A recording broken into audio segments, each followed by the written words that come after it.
For Chapter 5 Discussion Board, I chose Prompt 2. Why does discrimination against members of the LGBTQ community continue today? In what ways is the form of both similar and different?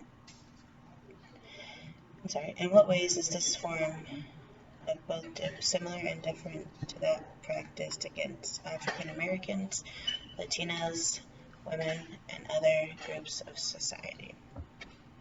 Just want to read this little article that I found very interesting. It doesn't have to do with today's discrimination, but it has, it's kind of like the beginning of it. By the late 1940s, beginning in the late 1940s and continuing through the 1960s, thousands of gay employees were fired or forced to resign from the federal workforce because of their sexuality. Dubbed the Lavender Scare, this wave of repression was also bound up with anti-communism and fueled by the power of congressional investigation. The Purge followed an era in which gay people were increasingly finding each other and forming communities in urban America. During World War II, many men and women left behind the restriction of rural or small-town life for the first time. After the war, young people poured into cities where density and anonymity made pursuit of same-sex relationships more possible than ever. 1947, the U.S. Park Police initiated in the city a sex perversion elimination program targeting gay men for arrest and intimidation. A year later, Congress passed an act for the treatment of sexual psychopaths in the nation's capital. That law facilitated the arrest and punishment of people who acted on same-sex desire and also labeled them mentally ill.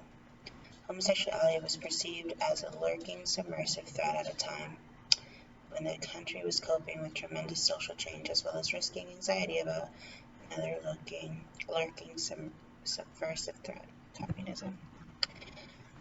Frankly, I feel like there's a whole lot of discrimination against LGBTQ is, religious purposes. God doesn't say man and man lie together, woman together, it's man and woman.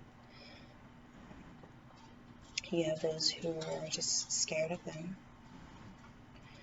or those who think that they're going to converge their children. I think there's a lot of things there's a lot of things to list why there is still discrimination to this day. For the second part, if there's anything similar or different from the other societies, well, for the women, the 19th Amendment was a victory, but women still face discrimination. According to Giorgi, the right of gender equality has been long, and the 19th Amendment has had a lasting impact in the battle. We had the women's suffrage. Because of that,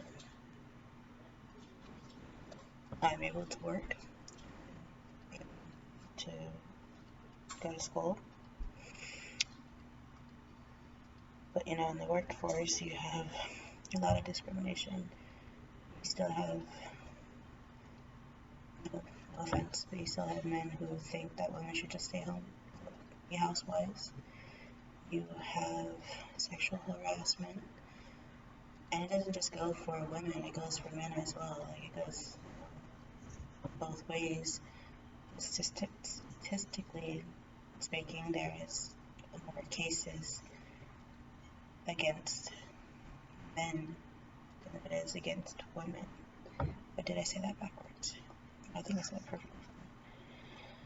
For African Americans, it was 2 centuries enslavement of black people in the United States that created wealth, prosperity for millions of white Americans. 1793 and 1850 Fugitive Act helped enable the recaptive.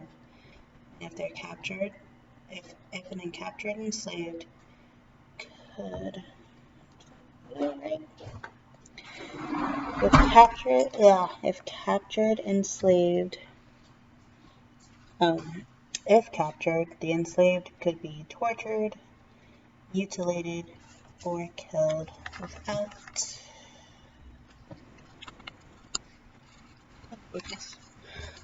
without legal repercussions. I think it was in this chapter, it wasn't in this chapter, it was probably last chapter, I read that they kidnapped the Africans to be enslaved. So they kidnapped or stole them, whatever you want to say. They shipped them across the Atlantic Ocean. Like I said, I couldn't find it, but it was like a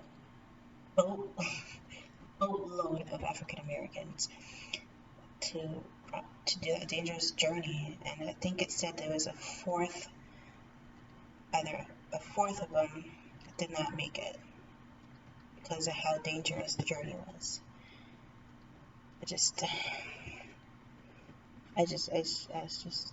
messed up. And then we have the Native Americans. I mean, and to compare it to today's society, we had who was that? George Floyd. George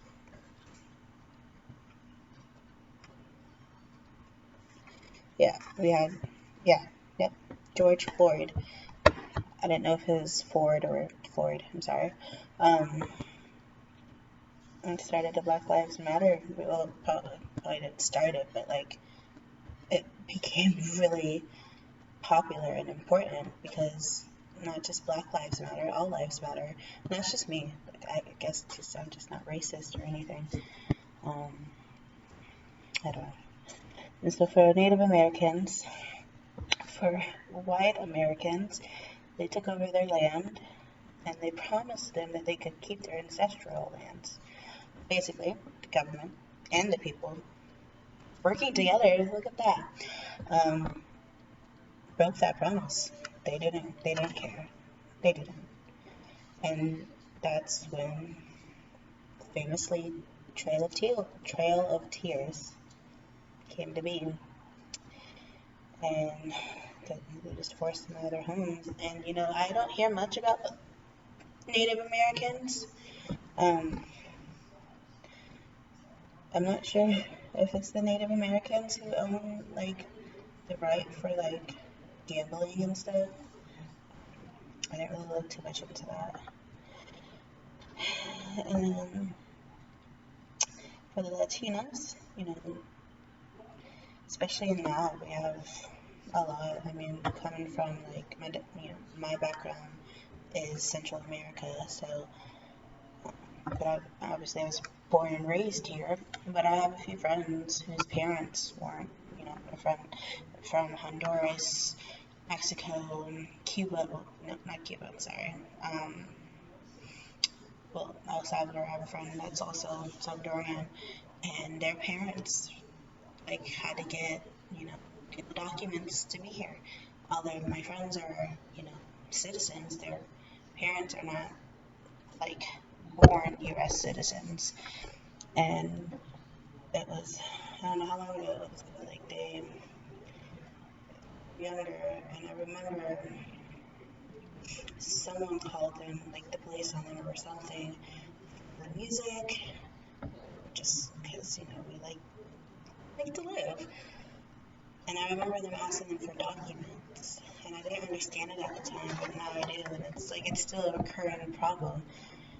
And back in the day, if you didn't have, the slavery, if you didn't have proper documents, legal documents, you were considered a slave, or as for Latinos, you were considered an immigrant. Well, you are an immigrant. You are undocumented. So, and as for Asians, we have the Pearl Harbor. I don't really have much to say on that. They were kind of like labeled as the model minority because like talking about it, like everyone's like, oh, you should be a doctor like your friend is, and he's Asian. And they label them as the model minority because they they're successful, more successful than Americans, more successful than Asians, not Asians, Native Americans. So that's kind of a still continuous problem today. Everyone's just labeling everyone else. And this has been going on for 10 minutes. I'm done.